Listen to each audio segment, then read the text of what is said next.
Hey guys, today I'm taking a look at the Flash Jay Garrick from Jay Garrick, The Flash Age. Let's get a better look at that packaging, shall we? And here's the packaging up close and personal. We of course have the DC Multiverse logo right there.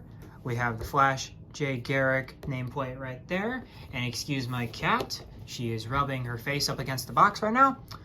We also have the DC Multiverse logo right there. We have the Flash Jay Garrick nameplate right there. We have the little sticker right there, which I guess is going to be on all of the figures from now on. Then we have the McFarlane Toys logo down there. We, of course, have this painting, which I want to say it's from Alex Ross. but I'm not sure.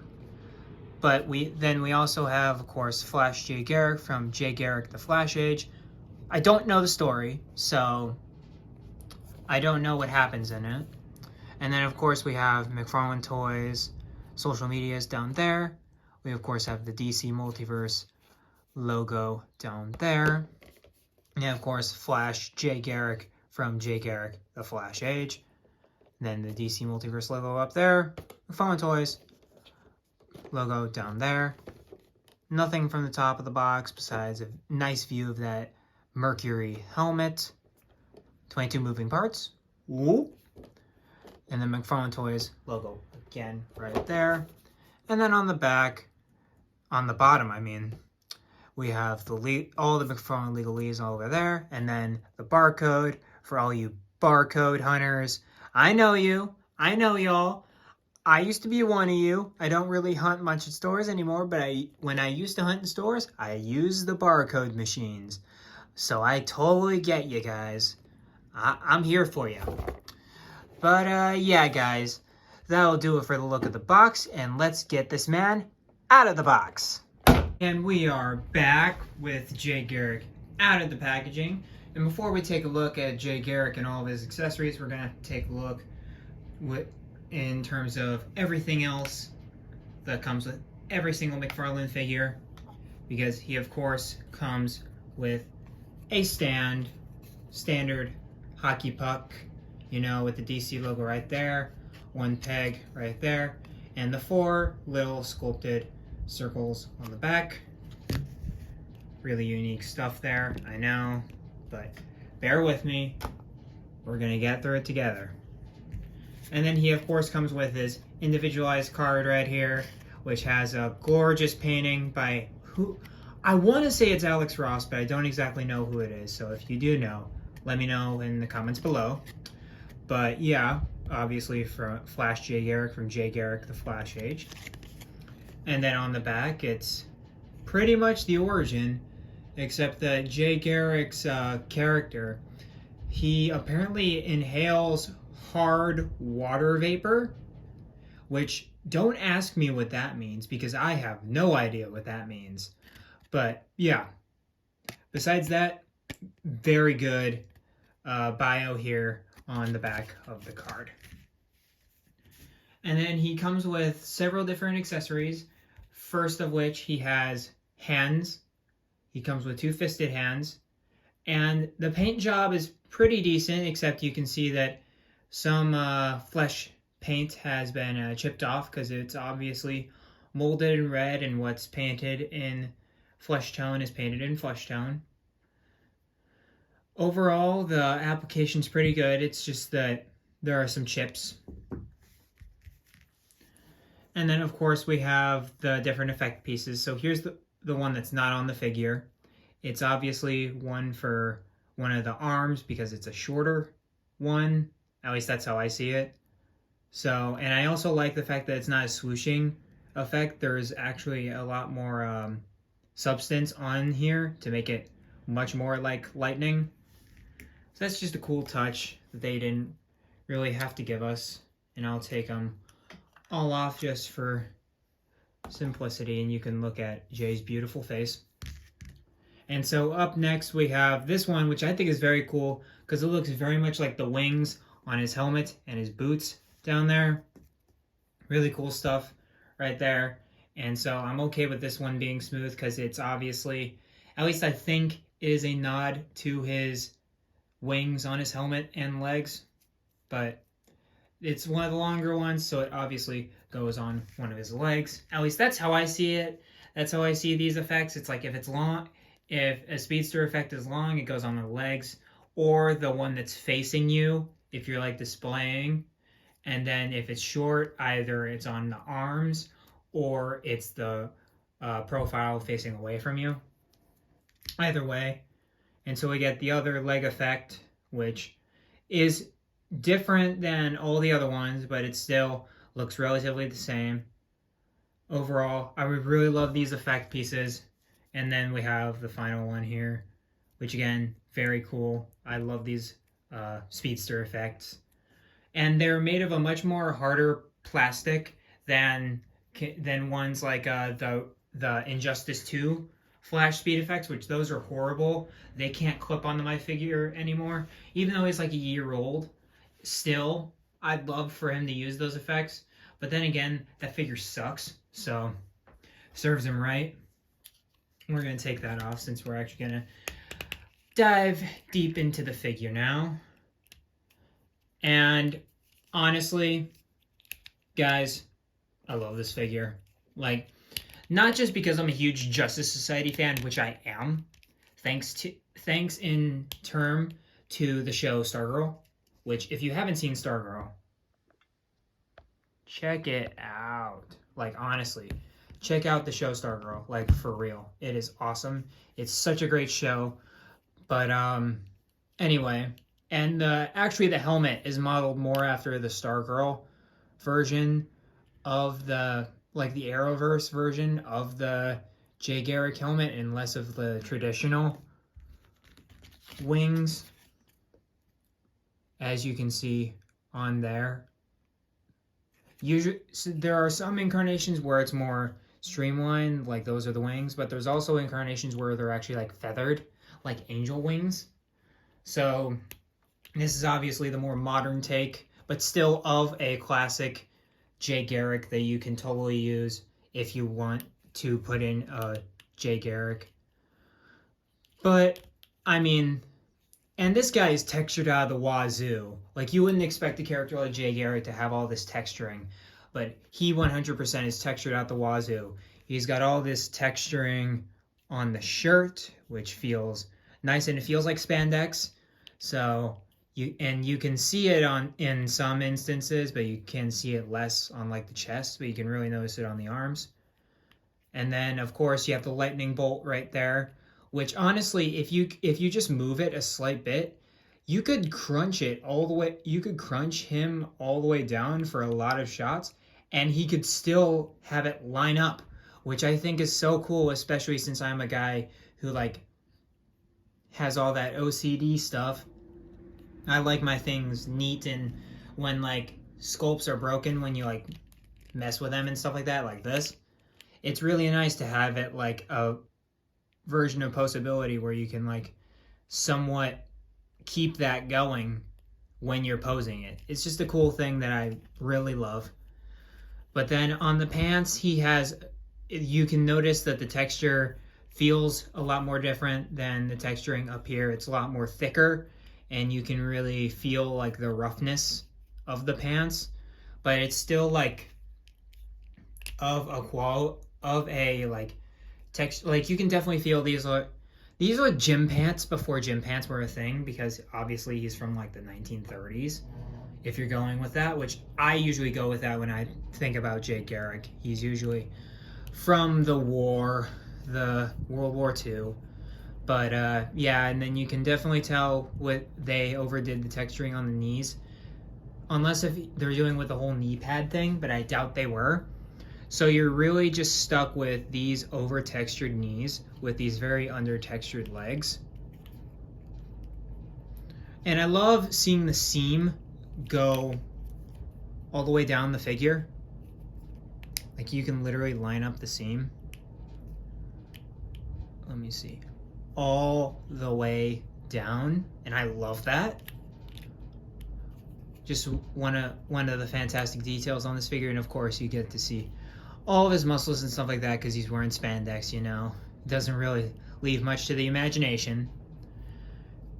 And the colors are so bright and vibrant, and really works for this idyllic version of Jay Garrick.